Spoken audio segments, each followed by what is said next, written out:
Good morning all of student. कैसे हैं आप लोग? ठीक होंगे, पढ़ाई ठीक चल रहे होंगे। आ गए साइंस का सीरीज को लेकर के और धज्जियां उड़ाने वाले एकदम एग्जाम में जो है ना माथा पच्चीस से छुटकारा पाने के लिए जो है ना आपके लिए ये सीरीज लेकर के आया हूँ। और चुटकियों में खाली देखते रहिए, साइंस का महत्वपूर्ण क्वेश्चन आएंगे जो अभी 2024-25 में जो भी आपका पेपर होंगे उन सभी में ये काफी उपयोगी होंगे। आइए मेरे प्यारे बच्चों, बिना समय गंवाए हुए सबका सीरीज शुरू करते हैं। तो आइए सबसे पहला मेरे प्यारे बच्चों देखते हैं अपना सब। दूध में केसिन प्रोटीन पाई जाती है। दूध में कौन सा प्रोटीन पाई जाती है मेरे प्यारे बच्चों? केसिन प्रोटीन दूध में पाई जाती है। Casein protein, casein protein, casein protein दूध में पाई जाती है। दूध में कौन सा प्रोटीन पाई जाती है मेरे प्यारे बच्चों? तो दूध में आपको केसिन प्रोटीन पाई जाती है। दूध में कौन सा प्रोटीन? केसिन प्रोटीन पाई जाती है दूध में। अब आइए मेरे प्यारे बच्चों, प्रोटीन की खोज जी ब्रिजेलियस ने किया था। अब यहां पर देखते हैं अगला प्रश्न, प्रोटीन की खोज जी ब्रिजेलियस, जी ब्रिजेलियस ने प्रोटीन की खोज किया था। प्रोटीन की खोज जी ब्रिजेलियस ने। मेरे प्यारे बच्चों, 20 प्रकार के एमिनो अम्ल के मिलने से प्रोटीन की निर्माण होता है। अगला प्रश्न लिखिए मेरे, अगला लाइन लिखिए, 20 प्रकार के अमीनो अम्ल, 20 प्रकार के अमीनो अम्ल, 20 प्रकार के अमीनो अम्ल के आपस में मिलने से प्रोटीन का निर्माण होती है। समझ गए? अब आइए मेरे प्यारे बच्चों, चौथा प्रश्न देखते हैं अपना सब।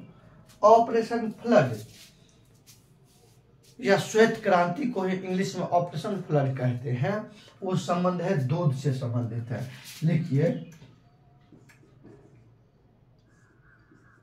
श्वेत क्रांति, इसी को इंग्लिश में ऑपरेशन फ्लड कहते हैं।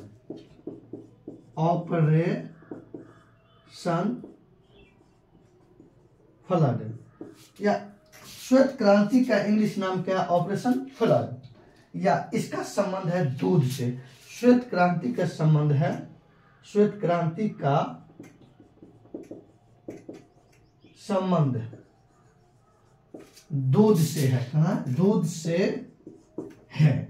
अब मेरे प्यारे बच्चों, श्वेत क्रांति का जनक या ऑपरेशन फ्लड का जनक वर्गीज कुरियन को माना जाता है। इसका जनक, इसका जनक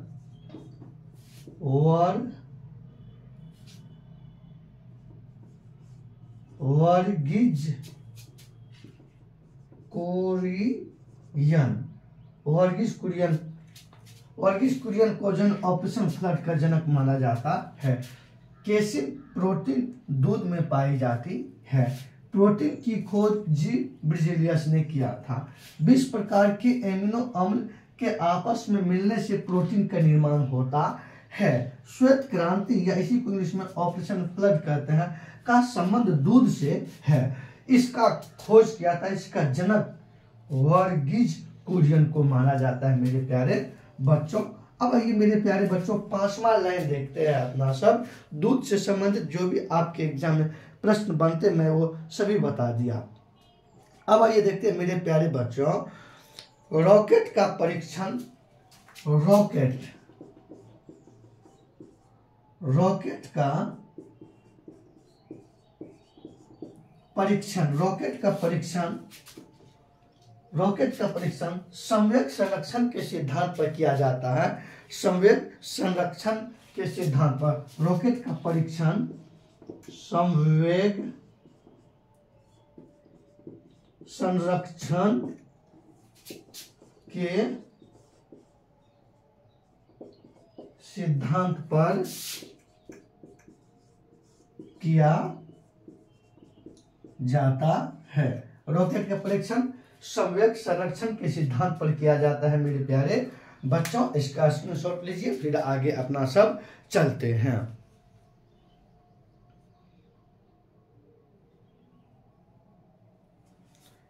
ले लिया हो क्या स्क्रीनशॉट? आइए फटाफट अपना सब चलते हैं बिना समय गंवाए हुए।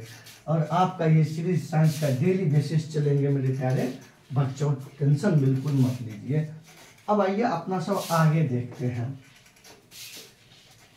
आइए आगे देखते हैं अपना सब।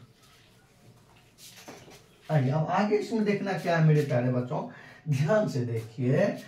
सूर्य नाभिकीय संलयन के सिद्धांत पर कार्य करती है और सूर्य जो हमें ऊर्जा प्रदान कर रही है, सूर्य की रोशनी जो हमें प्राप्त हो रही है, वो नाभिकीय संलयन क्रिया के सिद्धांत पर है।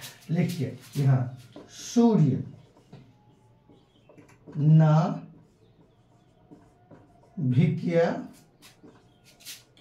संलयन क्रिया के सिद्धांत पर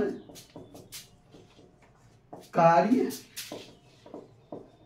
करती है।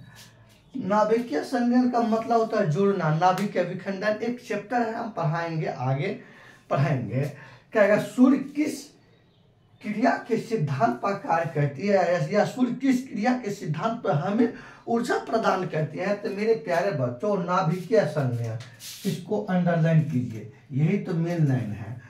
तो ये हो गया। लेकिन एक बात और समझते हैं मेरे प्यारे बच्चों, जिस प्रकार से इसके बारे में समझे ना अपना लोग, उसी प्रकार से हाइड्रोजन बम जो होता है ना, वह भी नाभिकीय संलयन क्रिया के सिद्धांत पर कार्य करती है। Hydrogen bomb, hydrogen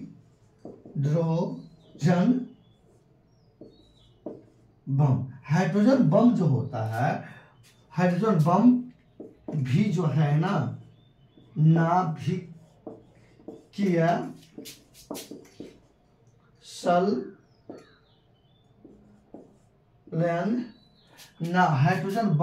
hydrogen bomb भी नाभिकीय संलयन के सिद्धांत पर कार्य करती है।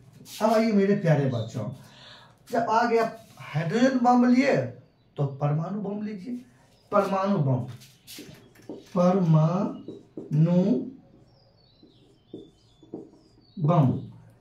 बम नाभिकीय विखंडन सिद्धांत पर कार्य करती है।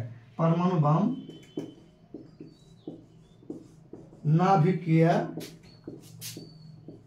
विखंडन के सिद्धांत पर कार्य करती है। परमाणु बम नाभिकीय विखंडन के सिद्धांत पर कार्य करती है मेरे प्यारे बच्चों। किस सिद्धांत पर? नाभिकीय विखंडन के सिद्धांत पर कार्य करती है। अब आइए अपना लोग जब सैलून जाते हैं शेविंग करने के लिए या बाल बनाने के लिए या दाढ़ी बनाने के लिए, तो वो कौन सा दर्पण होता है? वो होता है अवतल दर्पण। और अवतल दर्पण को हजामती दर्पण भी कहा जाता है मेरे प्यारे बच्चों। जैसे देखिएगा, जैसे देखिए गाड़ी का जैसे हेडलाइट होता है, हेडलाइट जो मेन फोकस निकलता है रोशनी, उसमें भी अवतल है। जैसे डॉक्टर के पास में गए होंगे, नाक कान गला देखते होंगे, एकदम दिखता होगा, वो होता है अवतल लेंस होता है। तो देखिए मेरे प्यारे बच्चों,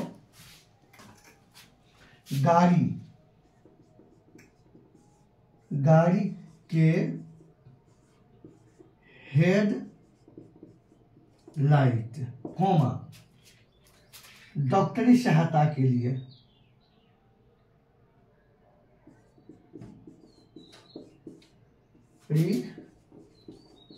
सहायता के लिए कोमा सैलून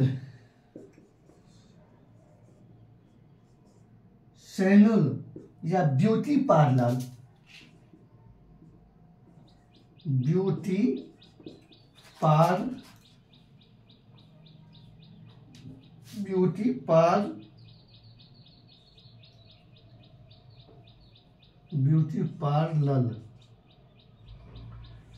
ब्यूटी पार्लर में जो है ना अवतल दर्पण का प्रयोग किया जाता है। मतलब गाड़ी के हेडलाइट में डॉक्टरी सहायता, जो नाक कान गला आंख में सब जो देखता है वो होता है अवतल दर्पण। सैलून में या ब्यूटी पार्लर में इस सब में होता है कौन सा दर्पण मेरे प्यारे बच्चों? अवतल दर्पण का प्रयोग होता है। समझ गए ना? तो लीजिए स्क्रीनशॉट लीजिए, फिर आगे चलते हैं अपना सब। स्क्रीनशॉट लीजिए। तो आइए मेरे प्यारे बच्चों, सूर्य नाभिकीय संलयन क्रिया के सिद्धांत पर कार्य करती है। हाइड्रोजन बम भी नाभिकीय संलयन के सिद्धांत पर कार्य करती है। परमाणु बम नाभिकीय विखंडन सिद्धांत पर कार्य करती है। गाड़ी की हेडलाइट में अवतल दर्पण का प्रयोग होता है। डॉक्टरी सहायता नाक कान गला में देखने के लिए अवतल दर्पण का प्रयोग होता है। सैलून या ब्यूटी पार्लर में अवतल दर्पण का प्रयोग होता है। और अवतल दर्पण को हजामती दर्पण भी कहा जाता है। अवतल दर्पण को हजामती दर्पण भी कहा जाता है मेरे प्यारे बच्चों। स्क्रीनशॉट लीजिए, उसके बाद अपना सब आगे चलते हैं। आइए मेरे प्यारे बच्चों, टेंशन मुक्त रहिए, आराम से इसको पढ़िए और आगे बढ़िए। ये वीडियो नहीं देखा तो क्या देखा मेरे प्यारे बच्चों? आइए, तो आपका इस प्रकार से साइंस का सेशन डेली बेसिस होंगे। इतना ही रखेंगे, इतना ही रोज करते चलिए, रोज देंगे। चलिए, आप लोग कैसा लगा क्वेश्चन आप लोग दीजिएगा। अगर आप लोग थोड़ा सा पढ़े होंगे तो एक क्वेश्चन आप लोग के लिए है, प्रश्न, एक प्रश्न आप लोग दीजिएगा। वो प्रश्न क्या है कि देखिएगा, हर्ष किसका SI मात्रक है? पहला प्रश्न। दूसरा प्रश्न है आप लोग से कि हर्ष किसका SI मात्रक है? दूसरा प्रश्न लिखिएगा, प्रकाश वर्ष किसका मात्रक है? ये। और आप लोग को तीसरा प्रश्न है मेरे प्यारे बच्चों। तीसरा प्रश्न आप लोग से है, न्यूटन के गति के किस नियम से बल का परिभाषा मिलता है? ये आपके क्वेश्चन है। 3 क्वेश्चन जवाब दीजिएगा। स्क्रीनशॉट ले लीजिए। जो पढ़ते होंगे जवाब दीजिएगा, जो नहीं पढ़ते हैं जवाब नहीं आएगा। चलिए, धन्यवाद। सेशन यही समाप्त करते हैं।